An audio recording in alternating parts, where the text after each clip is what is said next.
শাস্ত্রে বলা হচ্ছে এই বৈশাখ মাসে যিনি এক গণ্ডুর সমান জল তুলসীকে প্রদান করেন তিনি যতদিন চন্দ্র তারা বিদ্যমান থাকবে ততদিন তারা ভগবান নারায়ণের সাথে বাস করবেন। এই মাসে তুলসী গাছে জল দান করলে যম ভয় দূর হয়। নমস্কার শ্রোতা বন্ধুরা, অমৃতধারা মোটিভেশন চ্যানেলের আরেকটি নতুন ভিডিওতে আপনাদের সকলকে স্বাগতম। আশা করি সকলে শ্রীহরির কৃপায় ভালো আছেন। এই বৈশাখ মাসে তুলসী গাছে কেন জলদান করতে হয়, আজকের এই ভিডিওতে আমরা এই বিষয়ে বিস্তারিত আলোচনা করব এবং সবশেষে জানব এই বৈশাখ মাসে কোন 5টি বিশেষ কাজ করতে হয়। তাই সকলকে অনুরোধ, ভিডিওটি শেষ পর্যন্ত দেখুন এবং চ্যানেলটি সাবস্ক্রাইব করে পাশে থাকা বেল আইকনটি প্রেস করে দিন যাতে পরবর্তী ভিডিও নোটিফিকেশন আপনার কাছে পৌঁছে যায়। তুলসীর সেবা যতদিন না করা হয় কৃষ্ণপ্রেম ততদিন লাভ করা যায় না। এই চৈত্র বৈশাখ মাসে সূর্যের প্রখর তাপ বৃদ্ধি পায়। এই প্রখর তাপ বৃদ্ধির ফলে গাছপালা শুকিয়ে যায় আর এই তুলসী বৃক্ষে ভগবান নিজে অবস্থান করেন, কারণ ভগবান নিজেই বলেছেন যেখানে বৃন্দাদেবী থাকেন সেই জায়গাটি হয় বৃন্দাবন। বৃন্দাবন কথার অর্থ হলো তুলসীর বন, এটা আমরা সকলেই জানি, যেখানে ভগবান অবস্থান করছেন। এই তুলসী বৃক্ষেই তো শ্রীকৃষ্ণ আর রাধারানী লীলা করছেন। তো সেই বৃন্দাবনে যদি তাপ লাগে তাহলে ভগবানের অতি কষ্ট হয়। তাই এই প্রখর তাপ লাগা থেকে রক্ষা করার জন্য বৈশাখ মাসে তুলসী গাছে জল দান করা হয়। বৈশাখ মাসে তুলসী গাছে জল দিলে ভগবান অত্যন্ত সন্তুষ্ট হন, কেননা এই তুলসী হলেন ভগবানের প্রিয়া। এই তুলসীর সাথেই ভগবান বিষ্ণুর বিবাহ হয়েছিল। সেই জন্য ঠাকুরের কোনো প্রসাদে যদি তুলসী পাতা না দেওয়া হয় তাহলে ভগবান সেটা গ্রহণ করেন না। তুলসী পাতা না দেওয়া হলে কোনো পুজোই সম্পন্ন হয় না। তাই এই বৈশাখ মাসে সারা মাস জুড়ে তুলসী গাছে জল দেওয়া হয়। এবার বলবো আপনারা কিভাবে জল দেবেন। জল দেওয়ার জন্য একটি মাটির কলস নিয়ে তুলসী গাছের ওপর স্থাপন করতে হবে এবং কলসটির নিচে একটি ছোট্ট ছিদ্র করে দিতে হবে, যার মাধ্যমে সর্বক্ষণ বিন্দু বিন্দু জলকণা পড়ে তুলসী গাছকে সিক্ত করে রাখবে এবং কলসের উপরে একটি আম্র পল্লব দিতে হবে। যেহেতু ভগবান শ্রীকৃষ্ণের চন্দন খুব প্রিয়, সেই জন্য প্রতিটি পল্লবে চন্দনের ফোঁটা দেবেন এবং কলসের গলায় একটি মালা জড়িয়ে রাখবেন। শাস্ত্রে বলা হচ্ছে ধনহীন ব্যক্তি যদি এই বৈশাখ মাসে একটি পুষ্প দ্বারাও ভগবানের সেবা করেন তাহলে সে তার সমস্ত পাপ থেকে মুক্ত হন এবং তার শতকুল উদ্ধার হয়।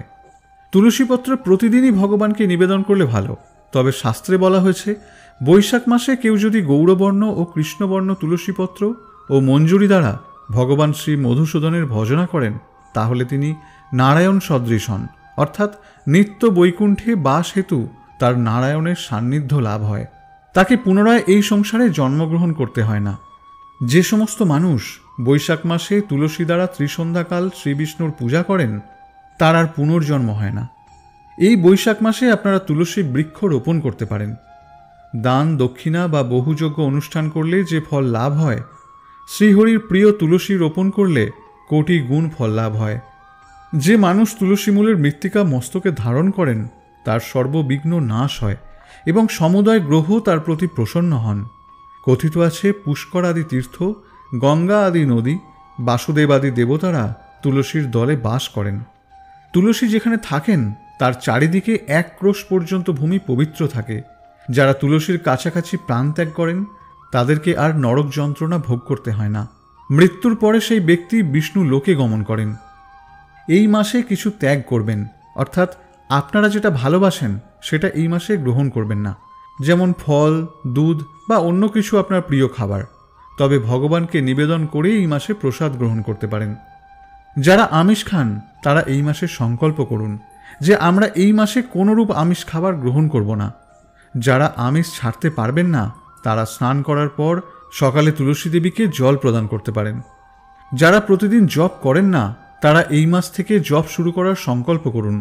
আর যারা জপ করেন তারা সংকল্প করুন যে আমি যতটা জপ করি তার থেকে 4 মালা বা 4-এর গুণিতক মালা, যেমন 8 মালা, 12 মালা, 16 মালা বেশি করে জপ করব।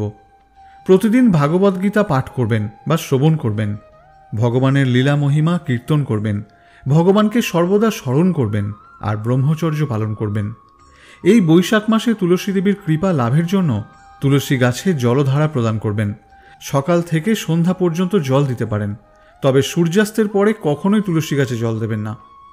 যাদের গৃহে শালগ্রাম শিলা আছে, যারা শালগ্রাম শিলাতে অর্চনা করেন তারা এই বৈশাখ মাসে শালগ্রাম শিলাতে জল দান করবেন।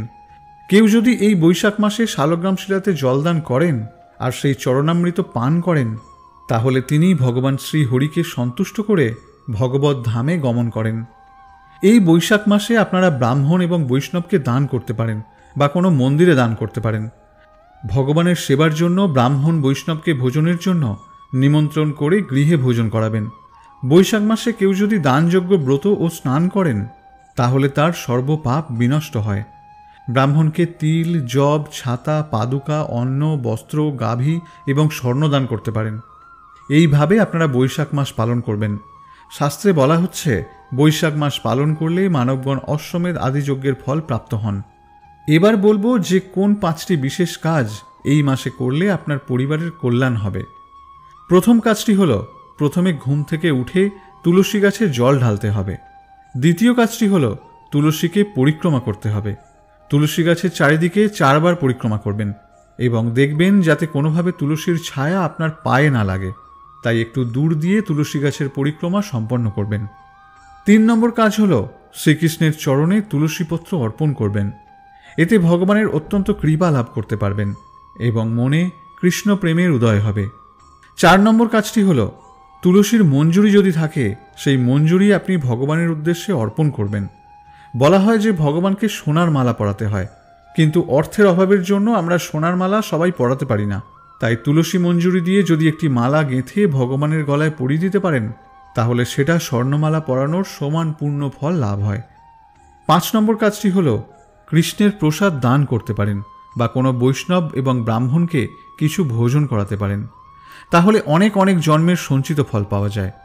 কারণ দানে দুর্গতি খণ্ডন হয় এবং ভোজনে পাপ খণ্ডন হয়ে যায়। আমরা যত পাপ করি না কেন, এই একটি মাস যদি ভক্তি ভরে ভগবান শ্রীকৃষ্ণের পূজা করা যায়, তাহলে আমাদের সমস্ত পাপ ক্ষয় হয়ে যায়। পদ্মপুরাণে উল্লেখ রয়েছে, ভগবান শিব তার পুত্র কার্তিককে বলেছেন যে এই তুলসী হল সমগ্র পত্র পুষ্পের মধ্যে শ্রেষ্ঠ। ত্রিলোকে এমন কোনো বৃক্ষ নেই যার পাতা এবং পুষ্প তুলসীর থেকে শ্রেষ্ঠ হয়। যারা এই বৈশাখ মাসে তুলসীর সেবা করবে, তারা ভগবান শ্রীকৃষ্ণের সান্নিধ্য লাভ করতে পারবে। তুলসীতে জল দান করলে অনেক সময় কিছু জল তুলসীর মূলে অবশিষ্ট থাকে এবং সেই জলেরও মাহাত্ম্য আছে। একবার এক ব্রাহ্মণ, তিনি প্রতিদিন সকালে এবং বিকেলে তুলসীতে জল দান করেন এবং সন্ধ্যাবেলায় তুলসীর আরতি করেন, তুলসী প্রদক্ষিণ করেন। কিন্তু একবার ব্রাহ্ম মুহূর্তে তিনি তুলসীকে আরতি করার পর তুলসী প্রদক্ষিণ করেছেন, জল দান করেছেন, প্রণাম করেছেন এবং তারপর তিনি সেখান থেকে চলে গিয়েছেন। এরপর একটি তৃষ্ণার্ত কুকুর সেখানে তুলসী বৃক্ষের মূলে যে অবশিষ্ট জল ছিল, সেই জলটি গ্রহণ করেছিল। একটু পরেই একটি শিকারী এসে সেই কুকুরটিকে মারতে শুরু করলো এবং বলতে লাগলো, তুই আমার ঘরের অন্ন খেয়েছিস ভালো কথা, কিন্তু ভাতের হাঁড়ি কেন ভেঙে দিলি? এটা খুবই স্বাভাবিক, যারা শিকারী হয় তাদের ক্রোধ অনেক বেশি থাকে, আর সেই ক্রোধের বশে সেই শিকারী কুকুরটিকে অবশেষে মেরে ফেলল। যখন কুকুরটি মারা গেল, তখন যমরাজের দূত সেখানে উপস্থিত হলো, কারণ এই কুকুরটি তার পূর্বজন্মে পাপ কর্ম করেছিল। যমরাজের দূত কুকুরটিকে নিয়ে যেতে উদ্যত হলে সেখানে উপস্থিত হলেন ভগবান বিষ্ণুর দূত। তিনি বললেন, এই কুকুরটি হয়তো পূর্বজন্মে অনেক পাপ করেছে, কিন্তু কিছু সময় পূর্বে সে তুলসী বৃক্ষের মূলের অবশিষ্ট জল গ্রহণ করেছে এবং তার ফলে এখন সে সমস্ত পাপ থেকে মুক্ত হয়েছে এবং ভগবত ধামে প্রবেশের উপযুক্ত হয়েছে। তখন বিষ্ণুর দূত কুকুরটিকে সাথে করে বৈকুণ্ঠ ধামে নিয়ে গেলেন।